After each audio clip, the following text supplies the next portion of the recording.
Hello, this is Vikas Pathak and you are watching analyse for you. हमारे 20 जवान गलवान घाटी में शहीद हो गए। मैं उन्हें विनम्र श्रद्धांजलि अर्पित करना चाहता हूं। इस वीडियो में हम डिस्कस करने वाले हैं कि आखिर उन्होंने वेपन का यूज़ क्यों नहीं किया। इसमें कुछ एग्रीमेंट साइन हुए हैं हमारे और चाइना के बीच में। उनमें 1993 का एक एग्रीमेंट और 1996 का एक एग्रीमेंट, इन दोनों के बारे में डिस्कस करेंगे। साथ ही साथ पंचशील अकॉर्ड भी साइन हुआ है, उसके बारे में भी डिस्कस करेंगे आखिर क्या है ये। इस वीडियो में मैं इस पर भी बात करूंगा कि आखिर इंडिया और चाइना के बीच में जो मिलिट्री टॉक हो रही है वो किस वजह से हो रही है।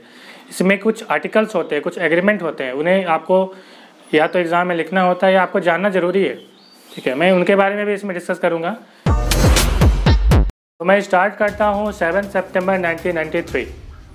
इस दिन इंडिया और चाइना के बीच एक एग्रीमेंट हुआ और इस एग्रीमेंट के समय हमारे जो फॉरेन एक्सटर्नल अफेयर्स के मिनिस्टर थे वो थे RL भाटिया साहब। और इस एग्रीमेंट में ये तय हुआ कि जो लाइन ऑफ एक्चुअल कंट्रोल है जो कि 1962 में बना था, मैंने उसके बारे में वीडियो बनाया हुआ है, आप चाहें तो आई आइकन में मैं दे दिया हूँ, वहाँ से आप दे सकते हो लिंक। LAC बना था 1962 में।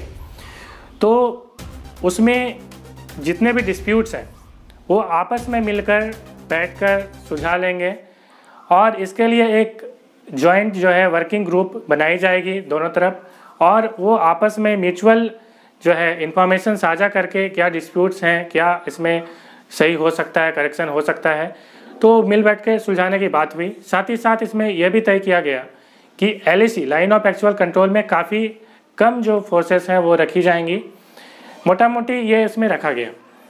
देखिए, ये जो 1993 का जो एग्रीमेंट हुआ ये पंचशील अकॉर्ड के तहत ही हुआ, उसके फलस्वरूप ही हुआ। तो पंचशील अकॉर्ड के बारे में मैंने यहाँ पे स्लाइड में दे दिया है, आप देख सकते हो क्या है। इसके बाद क्या हुआ, 29 नवंबर 1996 को और एक एग्रीमेंट साइन होता है इंडिया और चाइना के बीच LAC पर, है ना, लाइन ऑफ एक्चुअल कंट्रोल पर ही ये भी एग्रीमेंट साइन होता है। इसके विषय में चलिए जान लेते हैं। 1996 के एग्रीमेंट को बताने के पहले मैं कुछ बातें बताना चाहूँगा। राहुल गांधी जी ने ट्वीट किया था और उन्होंने वीडियो संदेश भी जारी किया था।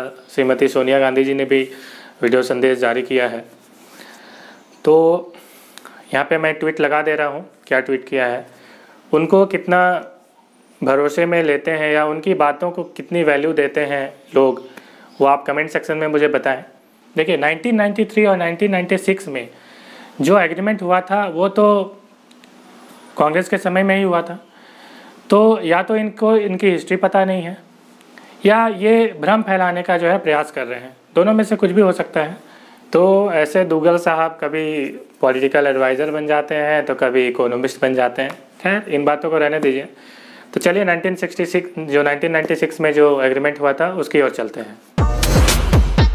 तो पंचशील अकॉर्ड और जो 1993 में एग्रीमेंट हुआ था उसको आगे बढ़ाते हुए 29 नवंबर 1996 में इंडिया और चाइना के बीच और एक एग्रीमेंट होता है LAC पे।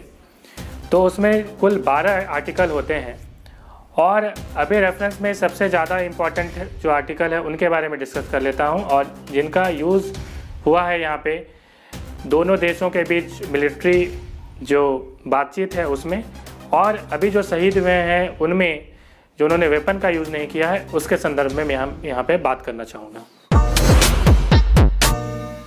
चलिए आर्टिकल 4 के बारे में पहले चर्चा कर लेते हैं। इसमें बेसिकली क्या है कि LAC पे मिलिट्री एक्सरसाइज कोई भी कंट्री नहीं कर सकती है, और यदि ऐसा वो करती है 5000 से ज़्यादा सैनिक को लेकर यदि कोई मिलिट्री एक्सरसाइज होता है तो उसके लिए प्रायर नोटिफिकेशन देना पड़ेगा, है ना। यदि इंडिया है तो चाइना को देना पड़ेगा, चाइना है तो इंडिया को नोटिफिकेशन देना पड़ेगा कि भाई यहाँ पे मिलिट्री एक्सरसाइज मुझे करनी है। तो इतना बेसिक है इसमें आर्टिकल 4 में। तो चलिए अब नेक्स्ट चर्चा कर लेते हैं।